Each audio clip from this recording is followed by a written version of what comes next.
Am I antisocial? I don't think so. I enjoy my friends. I like meeting new people. Would I enjoy riding with a friend to some destination or meeting up with a group of bikers? I think so.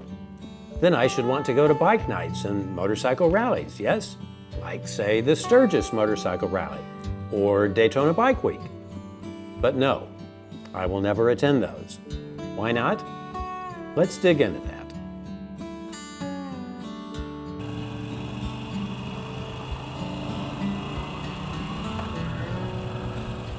Let's start with the U.S. The motorcycle culture here is built around Harley-Davidson and Indian, big cruisers for big open highways. It's all about freedom and adventure, rebellion, independence, individuality. Motorcycles in the U.S. are for recreation, not for transportation. We're a car culture, and we have been ever since the building of the interstate highways in the 1960s.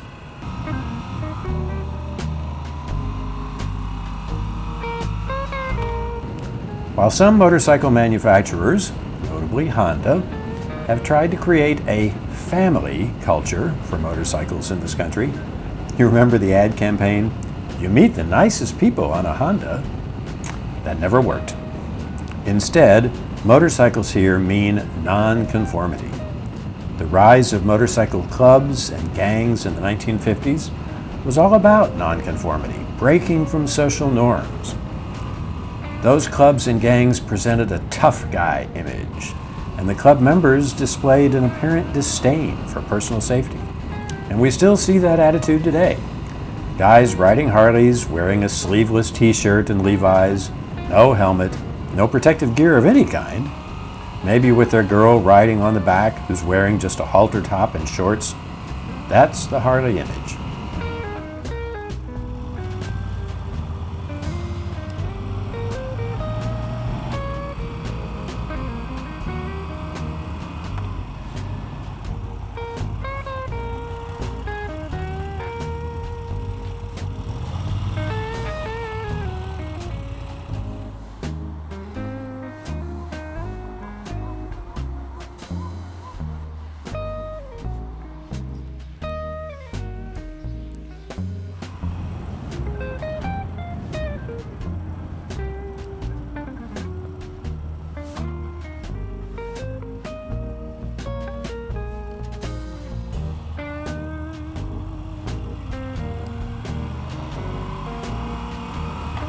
Harley-Davidson only has about 30% of U.S. motorcycle sales, but it is the iconic American bike.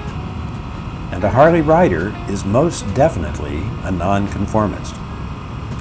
Yes, there are plenty of motorcyclists in this country who are regular guys and gals, with 9-to-5 jobs, families, mortgages, but even they are outside the norm, because only about 3% of all vehicles on the road in the U.S. are motorcycles.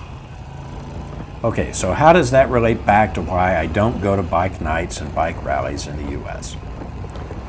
Because drinking, partying, loud rock music, and rowdy behavior are no longer of interest to me. Did I ever have my wild days? Absolutely. I did my share of drinking, partying, dancing, and running a bit wild in my 20s and into my 30s. But then I grew up. I calmed down. And now, 40 years later, I don't drink at all. I can't remember the last time I even had a beer. Don't get me wrong, I like a good beer. What I don't like anymore is the way it makes me feel. I just don't enjoy the tipsy fuzziness. I prefer to remain clear-headed. But bike nights, at least those in the U.S., tend to encourage drinking. They are generally held at bars, and they are generally attended by people much younger than me who are still living in that party mode. The problem is, not only is that not my lifestyle at age 73, I don't even want to be around it. Alcohol and motorcycles really don't mix.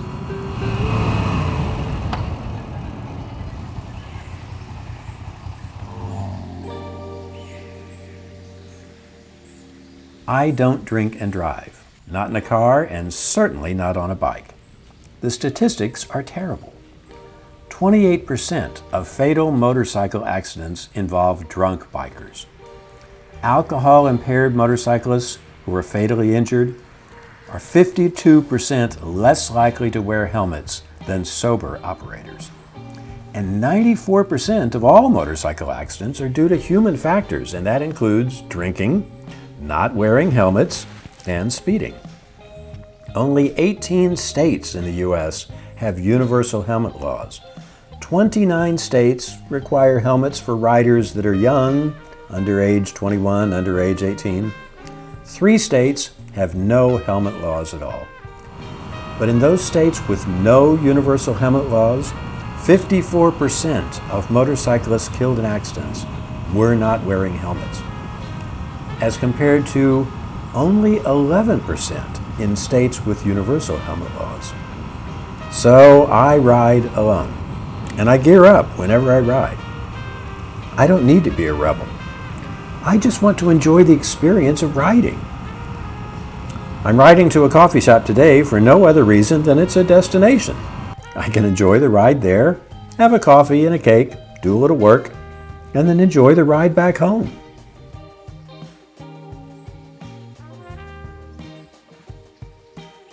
Let's talk about 2 major events: the Sturgis Motorcycle Rally and Daytona Bike Week.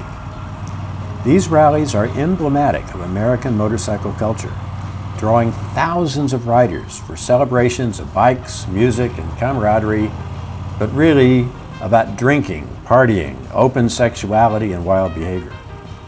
According to some estimates, approximately 3 million gallons of beer are consumed during the 2 weeks around the Sturgis Motorcycle Rally.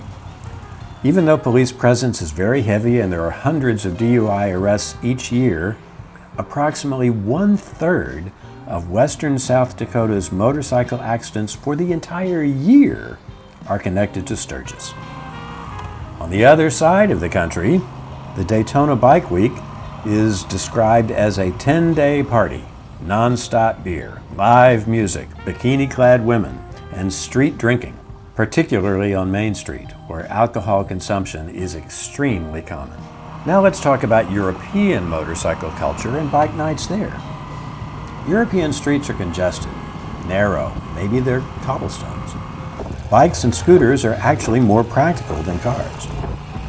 And motorcycles and scooters in Europe are daily transportation. And because of that, motorcyclists ride in all weathers. European bikers are also much less likely to be killed in accidents than in the US. In fact, 6 times less likely. Why? Several reasons. The first is they have tiered licensing structures. You have to work your way up through A1 and A2 licenses with restricted horsepower limits and age restrictions before you can get to an unrestricted A license. Training, testing takes months. In the US, you can get your motorcycle endorsement in a weekend course and then go right out and buy a 200 horsepower liter machine. Europeans are required by law to wear protective gear, at least helmets, and very often other gear as well. But US bikers are not. All of those reasons contribute to the difference in fatality rates. Okay, what about bike nights? From all that I've read, they seem to be more about meeting other bikers, enjoying the wide variety of bikes that attend, socializing with old and new friends. They're not about carousing, drinking, running around in skimpy clothing.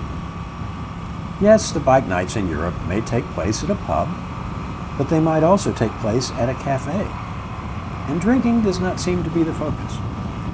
Sure, of course, you can get a pint, but you can also choose alcohol-free beers, teas, coffee, soft drinks. And it doesn't even have to be a bike night. There are popular bike cafes all over the UK, for example. I read a weekly newspaper from the UK, Motorcycle News, and they run a regular feature on cafes where bikers gather. I wish we had such places in the US. It seems we don't, maybe because we just don't foster that normal person biking culture. Would I attend bike nights in Europe? I think I would. Will I attend them here? I will not. I guess I am just an antisocial biker. But at age 73, I'm okay with that. What are your thoughts about this? Let me know in the comments. Ride safe, please subscribe, and I'll see you in the next one.